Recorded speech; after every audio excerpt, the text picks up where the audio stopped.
Merci. Je posais la question avant de rentrer, qu'est-ce que je dois dire et à qui je parle? À qui je parle, je sais à peu près, puisque je connais la puissance invitante.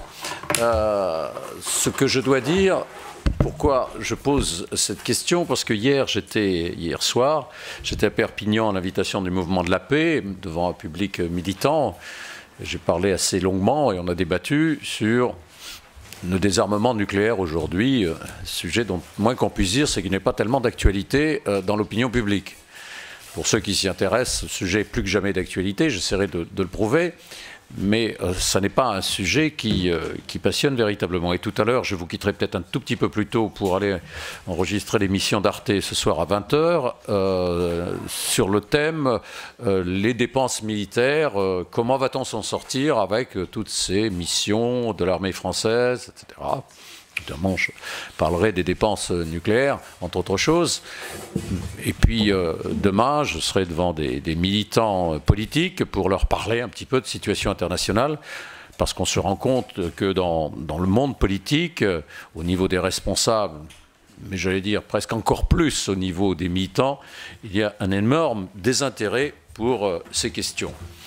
Ce qui, bien entendu, pour les raisons qui étaient exposées il y a un instant dans ce qui a été mon cursus, que je vais compléter un petit peu, ce qui me désole, parce que je considère que si l'on ne s'intéresse pas aux problèmes, même s'ils sont compliqués, et la situation géostratégique, politique, question de désarmement, c'est des questions extrêmement compliquées, si on ne s'y intéresse pas pour comprendre un peu mieux, si on n'est pas capable de se bouger pour convaincre ceux qui sont les vecteurs de l'information, je veux parler des journalistes, des médias, je veux parler ensuite des représentants du peuple, puisqu'on est en démocratie, c'est-à-dire les parlementaires, si on n'est pas capable de se remuer pour comprendre, pour expliquer, ensuite il ne faut pas s'étonner que des problèmes compliqués, on en vienne à des idées qui ne sont pas simples, mais qui sont simplistes.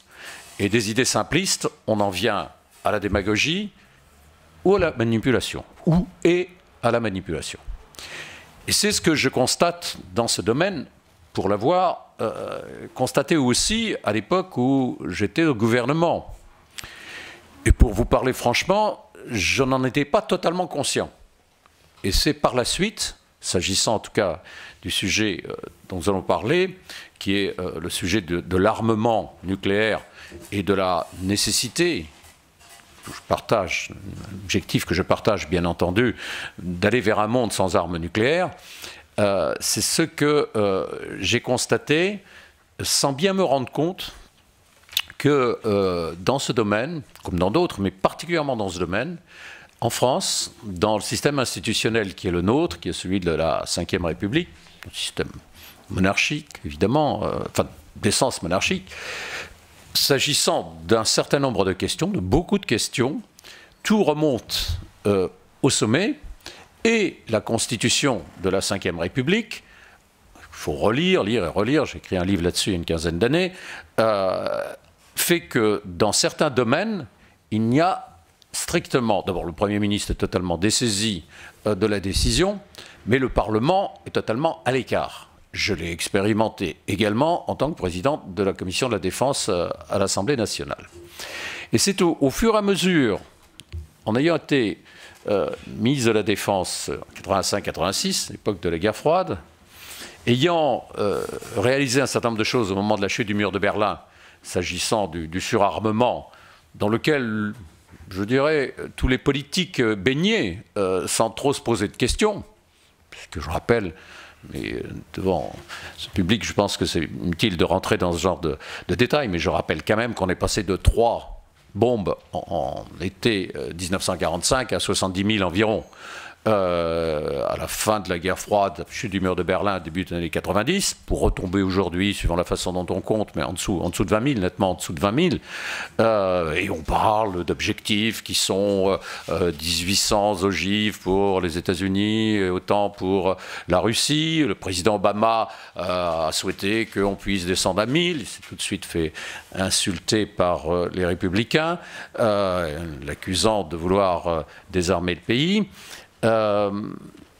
Donc, cette période de la fin de la guerre froide a été, pour certains, une prise de conscience. Pour moi, en tout cas, la prise de conscience la plus forte a été en 1995, alors que la France avait ratifié le traité de non-prolifération, 92, avait abandonné la composante tactique, Pluton, avait décidé qu'on ne ferait pas le Hadès, que le nouveau président de la République, Jacques Chirac, a décidé de reprendre les essais nucléaires pour lesquels son prédécesseur, François Mitterrand, avait décidé de faire un moratoire. Ça a suscité une grande émotion dans le monde, d'autant plus que cette décision a été prise au mois d'août 1995, c'est-à-dire c'était vraiment une période bien choisie, puisque c'était exactement 50 ans après l'explosion d'Hiroshima et de Nagasaki. À l'Assemblée nationale, j'étais député, j'étais redevenu député, j'ai demandé qu'il y ait un débat, et c'est le seul débat qui a eu lieu dans l'hémicycle de l'Assemblée nationale sur le nucléaire, débat assez musclé, vous retrouverez d'ailleurs le compte-rendu in extenso au journal officiel. C'est intéressant de voir justement les échanges qui ont eu lieu, qui ont très rarement eu lieu à l'Assemblée nationale, et je parle sous le contrôle, si je puis dire, de mon voisin et ami Jean-Marie Collin, qui a été invité il n'y a pas longtemps à venir parler de la dissuasion nucléaire devant une commission, devant la commission de la Défense. Mais enfin, c'était un cheval d'une alouette, hein, c'est-à-dire que le cheval, c'était les défenseurs de la dissuasion, et il y en a eu 2 ou 3 intervenants pour, comme dit aimablement Jean-Pierre Chevènement quand il a fait un rapport sur le nucléaire au Sénat, on a bien fait les choses, on a aussi invité les contestataires. Donc, oubliant que contestataire veut dire contestation de l'ordre établi. Et comme je lui avais dit, c'est sympathique de les inviter, mais s'ils se tiennent mal, la deuxième phase, c'est de les évacuer. Donc les contestataires ont pu s'exprimer, mais bref, on est là dans un monde, j'y reviendrai dans un instant, dans un monde complètement irréel, mais qui est le monde dans lequel nous vivons, à savoir qu'on fait croire qu'il y a un consensus. J'y viens dans un moment. Je termine 95, donc un débat assez fort, et c'est là, j'ai relu ce que j'ai écrit à l'époque, j'ai commencé à dire il faut aller vers une désescalade nucléaire. Aujourd'hui, ça semble léger comme formule, mais à l'époque, je me souviens, dans l'hémicycle, ça avait été comment vous désarmez la France, pas étonnant, vous, socialistes, on vous connaît, bon, bref, c'était la désescalade. Ensuite, je commençais à m'inquiéter quand j'ai vu les sommes qui commençaient à être investies dans le renouvellement des équipements, dans l'allongement de la portée du missile lancé par les sous-marins nucléaires lance-engins. On passait de 4000 à 5000 à 9000. Je disais, mais pourquoi, je me souviens, on dit, question impie, mais pourquoi 9000 km? Est-ce qu'on... Pour la Chine? Non. Ah, je ne disais pas pour la Chine. Il ne faut pas poser la question. Et là, on est en plein dans cette espèce de discours religieux. De discours religieux, on a le droit de discuter dans une religion, quelle qu'elle soit, je suis laïque, hein, de tout ce qu'on... Je suis laïque, mais de formation catholique. Et je me souviens très bien, on a le droit de discuter de tout, sauf évidemment de Dieu. Donc là, on a le droit de discuter de tout, sauf de la nécessité absolue de l'arme nucléaire, puisque, 1, elle a assuré la paix pendant 50 ans, 2, c'est l'assurance vie, 3, alors on entend beaucoup de bêtises aussi, avec l'ambiance actuelle, le terrorisme, etc., comme si évidemment chacun a remarqué que le nucléaire est d'une grande utilité actuellement dans le conflit au Moyen-Orient, en Ukraine, au Mali, en Centrafrique, etc. Donc il y a toute une série de vérités qui sont assénées de cette nature, et la plus forte étant, c'est l'assurance vie. L'assurance vie, je croyais que ça servait après la mort. Mais bon, c'est une assurance vie. Donc c'est une assurance vie, on ne va pas recommencer à se laisser envahir comme en 40. C'est ce que j'appelle le complexe Albert Lebrun. Donc, et comme c'est le général de Gaulle qui a asséné cette idée quand il est revenu au pouvoir en 58, après 60, le premier essai français, ensuite la mise en place de la force de frappe, et que de Gaulle disait attention, l'OTAN c'est bien, mais les Américains la prochaine fois risque de nous lâcher, donc il faut qu'on soit autonome. C'était ça l'idée gaullienne, l'idée de départ de la bombinette, de façon un peu plaisante, de la force de frappe française. Et moi, j'ai un souvenir, vous trouverez que c'est une anecdote, mais je me la suis remémoré plusieurs fois pour me souvenir de la date du décret pris par De Gaulle, décret présidentiel, de la décision unique pour la mise en œuvre de l'arme nucléaire, c'est le président de la République. C'est-à-dire que ça n'est pas dans la Constitution, ça n'est pas une loi, c'est un décret présidentiel qui date, alors voilà l'anecdote, pourquoi je m'en souviens, de janvier 64. Parce que janvier 64, sortant de Polytechnique, j'étais affecté au centre opérationnel des armées, qui a disparu sous une autre forme, et qui était boulevard Saint-Germain. Et dans ce centre opérationnel, on avait un téléphone ancien avec beaucoup de boutons, des grandes cartes, etc. On était en liaison avec l'OTAN, avec un certain nombre de pays. Et un jour, le colonel qui dirigeait le centre opérationnel est venu me trouver en me disant « Lundi matin, il faut que vous soyez là à 9 h, nous allons avoir le général au téléphone. » J'étais naïf, je lui dis « Quel général ?» Il me dit « Le général de Gaulle, bien entendu. » Ah, bon.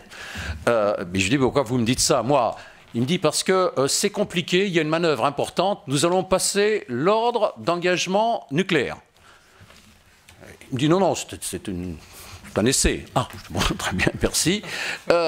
Et il va falloir transmettre l'ordre du général de Gaulle, puisque le décret venait d'être pris. Donc on voulait vérifier que le système de communication marchait bien entre l'Élysée et Taverny, qui était le lieu de départ de l'ordre nucléaire vers les avions, vers les Mirages à l'époque, puisqu'il n'y avait pas de sous-marins.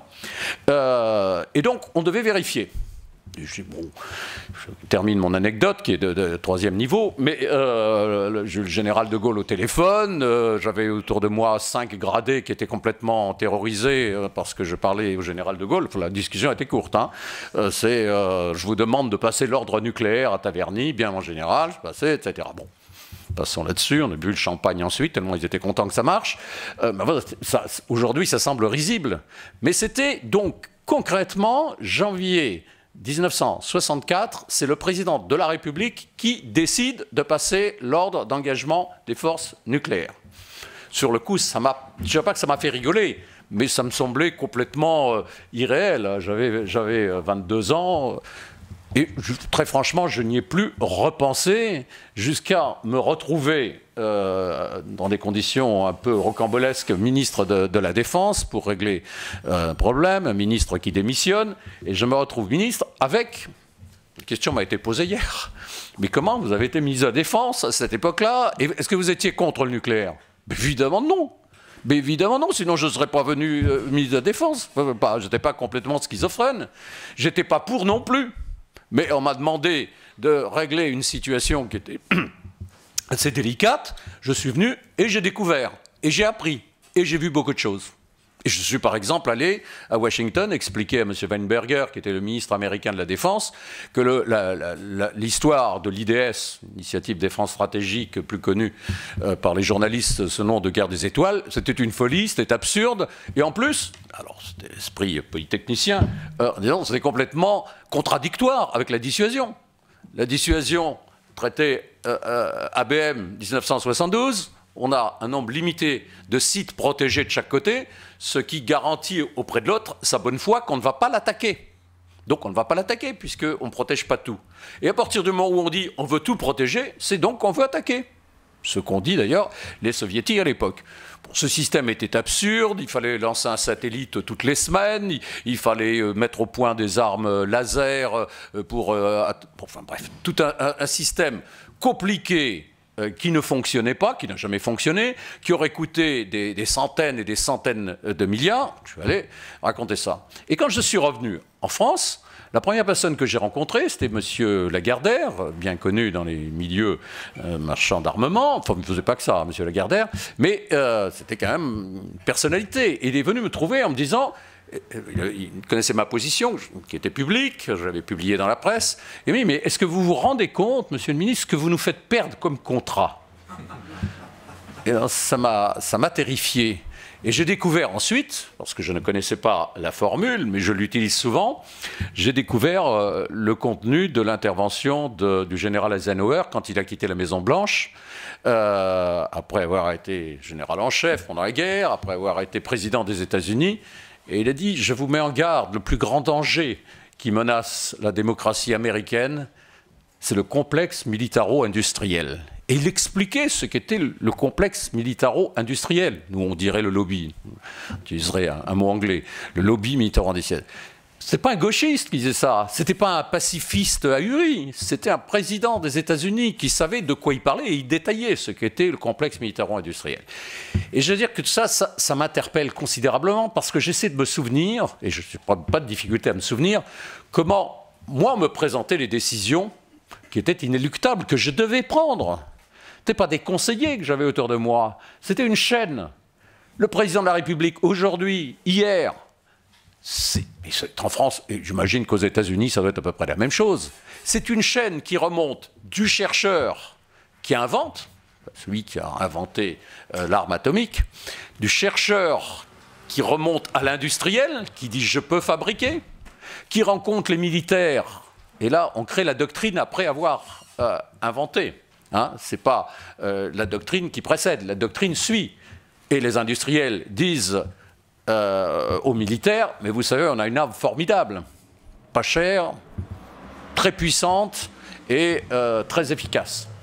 Et les militaires viennent voir les conseillers, qui viennent voir les spécialistes qui font la doctrine. Alors, je reviendrai dans un moment sur la doctrine, les doctrines.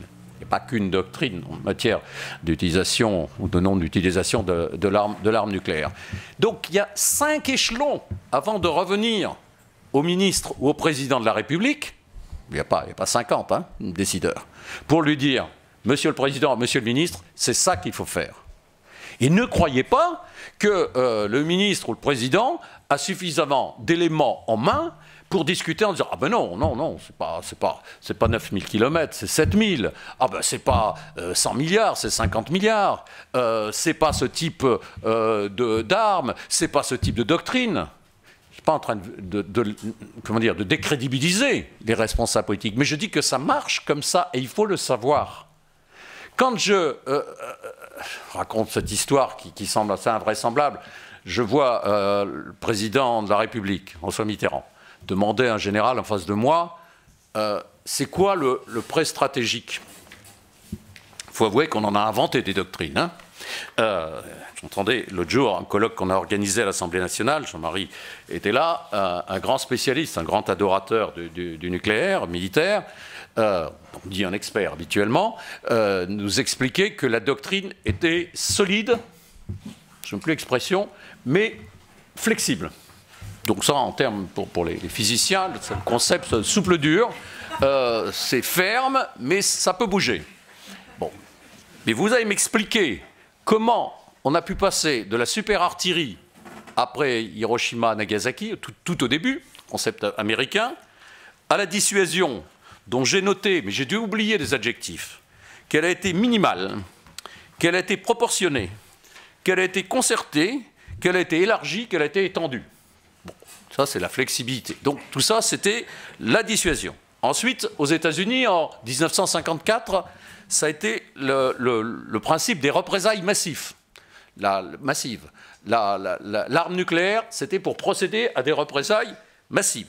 Et je crois que Reagan a été effrayé. Reagan était effrayé de découvrir en 1980 qu'il y avait le plan de frappe des États-Unis contre l'Union soviétique. Ce n'était pas 10, 20 objectifs, c'était 60 000. Cherchez l'erreur. Donc, c'était les représailles massives. Après, on a critiqué les représailles massives. Après, on a dit il faut faire la riposte graduée. Après, on a dit théorie anti-force ou anti-cité. Ce n'était pas exactement la même chose.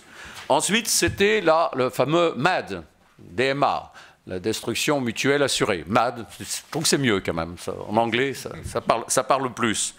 Ensuite, il y a eu la doctrine Reagan, avec le bouclier, qui est formidable. Ça, à la télévision, montrer des animations. Et puis, vous serez protégé. Quand? C'était dans 10 ans, dans 20 ans, protégé de quoi, etc. Ça continue, puisque, avec le temps, il est question d'un bouclier. Et quand je dis, moi, qui suis un grand naïf, mais si la dissuasion a besoin d'un complément, puisque le bouclier antimissile de l'OTAN, on ne sait jamais avec l'Iran, vous savez. Mais je dis, mais on ne sait jamais. Mais si dans 10 ans c'est réglé, pourquoi ça ne serait pas réglé? Vous aurez fait tout ça pour rien. Et puis la dissuasion, c'est de dire à l'autre, si vous nous attaquez, vous risquez encore plus gros. Ah mais un petit compliment, quoi, un petit complément, 50, 100 milliards, quoi, pas grand-chose. Je reviens à mon anecdote, qui n'en est pas une. Le président de la République demande à un général, c'est quoi le prêt stratégique? Puisque je vous rappelle que les missiles à longue portée, c'est stratégique. Il y avait tactique, c'était à courte portée, parce que comme le bloc de l'Est avait beaucoup plus de force en Centre-Europe, beaucoup plus de chars, donc il fallait compenser avec du nucléaire. Ne me demandez pas comment ni pourquoi, mais ça c'était courte portée.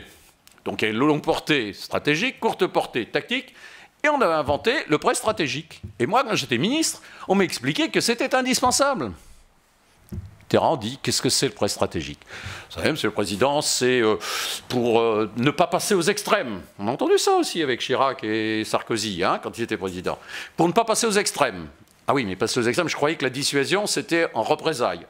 Chercher l'erreur là aussi. Donc, on ne passe pas aux extrêmes. Et alors, il disait, mais c'est pour tirer où? Oh, ça fait beaucoup de morts. Oui, 10 000, 20 000. Ah bon, Il disait, mais vous tirez où? Genre, Tchécoslovaquie. Ah bon? Et le général s'enhardissait, il disait, en Allemagne de l'Est. Et la Mitterrand, il disait, mais vous êtes au courant, ce sont des Allemands. Général, bon, j'ai dû dire une bêtise, effectivement. Et on a supprimé le Pluton, on a arrêté le Hadès, on a terminé Albion, le plateau d'Albion. Moi, on m'a quand même expliqué à l'époque, et c'est là que je gobais, parce que j'avais tous les échelons qui arrivaient jusqu'à moi. Je n'allais pas tout seul dans mon coin leur dire, mais vous avez tort, avec tout ce travail qui a été fait successivement différents de la chaîne. On me disait, il faut 3 composantes. Une marine qui tapis sous les océans, qui est indétectable, qui tire très loin. Une autre aérienne et une autre terre. Parce qu'il y avait 3 armées et que les gendarmes ne demandaient rien. Donc il fallait que chaque armée ait son nucléaire. Ça a l'air comique ce que je dis, mais je vous assure que c'était comme ça. Et que quand on a enlevé la composante terrestre, ça grognait un peu. Et qu'aujourd'hui, quand nous disons dans nos propositions, rejoint d'ailleurs depuis quelque temps par un ministre qui n'a pas toujours été de cette position, qui est Hervé Morin, mais qui maintenant est d'accord sur l'idée que cette composante aérienne est inutile, qu'elle dépense de l'argent pour rien. Alors il y a toute une série de thèses qui disent oui, mais si on n'avait pas la force aérienne stratégique, nos rafales seraient moins au point, nos pilotes ne seraient pas entraînés, enfin pour n'importe quoi. Et quand je dis regardez les Anglais, ça fait déjà quelques années qu'ils ont fait disparaître la force aérienne stratégique. Ah mais c'est très différent les Anglais. Bon, d'accord, c'est différent, il faudra m'expliquer. Oui, les Américains, ils n'ont pas la même conception, ils sont intégrés dans l'OTAN, etc., etc. Donc avant il en fallait 3. Maintenant, il en faut 2, et quand on dit il en faut 1, on dit non, c'est pas possible parce que ça ne donne pas assez de souplesse dans la mise en œuvre de l'arme nucléaire. Je voudrais savoir ce que c'est, parce qu'on nous dit aussi dans le même temps, quand certains, combien il y a de pays qui s'intéressent à la conférence de Vienne, là, 150 ou oui, bon, un grand nombre de pays qui vont se retrouver en décembre à Vienne pour parler des conséquences humanitaires d'une explosion nucléaire. Évidemment, les pays du P5, là, du club des 5, et notamment la France, ne veulent pas y aller. Parce que aller à cette conférence, c'est reconnaître que l'arme nucléaire pourrait servir. Alors qu'on nous dit que c'est une arme de non-emploi. Donc, comme si dans l'histoire de l'humanité, une arme n'a jamais été utilisée. Celle-là a déjà été utilisée 2 fois, d'ailleurs. Hein. Et une arme, et je vais peut-être un peu long, non? Ça va? 5 minutes.